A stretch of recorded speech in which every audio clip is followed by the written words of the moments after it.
آیا تصور کرده اید که زندگیتان بدون هوش مصنوعی چگونه خواهد بود؟ امروز به دنیایی سفر می‌کنیم که در آن هیچ گونه هوش مصنوعی وجود ندارد. از نحوه کار کردن ما در مشاغل گرفته تا تأثیر آن بر زندگی روزمره، هر کدام از ما به نحوی تحت تأثیر این فناوری قرار داریم. اگر هوش مصنوعی نبود، چه تغییراتی در دنیای ما رخ می‌داد؟ بیایید با هم بررسی کنیم.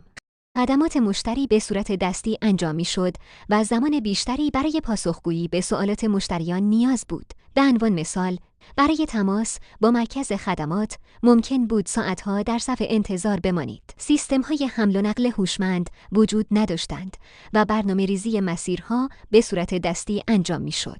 مثلا برای پیدا کردن بهترین مسیر در ترافیک نیاز به بررسی نقشه‌ها و اطلاعات محلی بود. فروشگاه‌ها نمی‌توانستند به راحتی محصولات متناسب با سلیقه مشتریان را پیشنهاد دهند.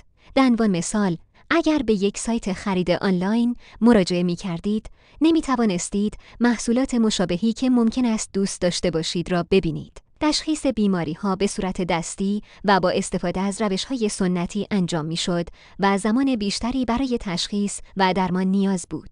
مثلا ممکن بود برای تشخیص یک بیماری خاص چندین هفته زمان صرف شود. تحلیل داده‌ها به صورت دستی انجام می‌شد و این امر می‌توانست منجر به اشتباهات بیشتر و زمان بر بودن فرآیندها شود.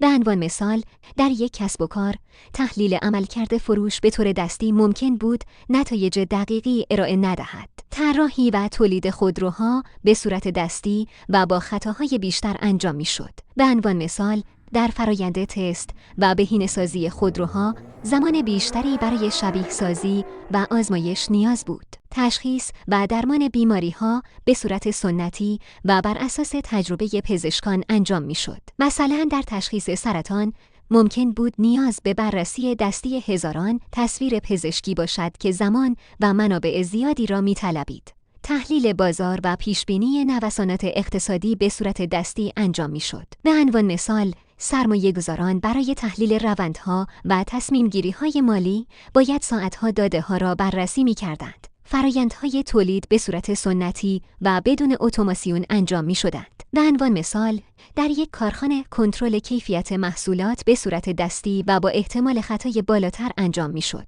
موجودی کالا و مدیریت زنجیره تامین به صورت دستی انجام می‌شد. مثلا برای پیشبینی تقاضا، فروشگاه‌ها باید بر اساس تجربیات گذشته و بدون تحلیل داده‌های واقعی عمل می‌کردند. مشاغل تولیدی به صورت دستی و با نیروی کار زیاد اداره می‌شدند.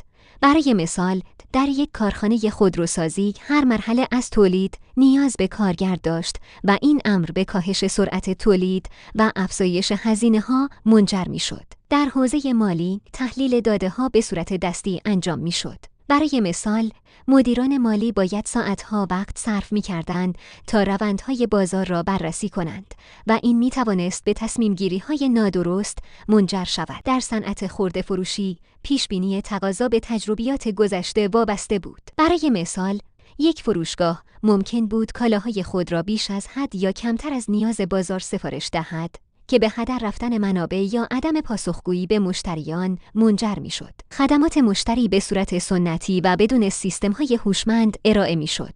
به عنوان مثال، پاسخ به سوالات مشتریان ممکن بود ساعتها طول بکشد و این امر می‌توانست باعث از دست رفتن مشتریان شود. مشاغل به مهارت‌های دستی و سنتی وابسته بودند.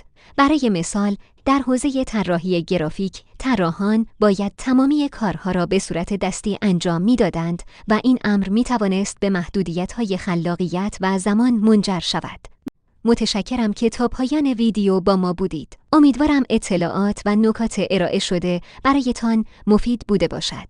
نظرات و پیشنهادات شما برای ما ارزشمند است. در قسمت کامنت ها بنویسید که کدام بخش بیشتر برایتان جذاب بود یا موضوعات دیگری که دوست دارید بررسی کنیم. تا ویدیو بعدی مراقب خودتان باشید و روز خوبی داشته باشید.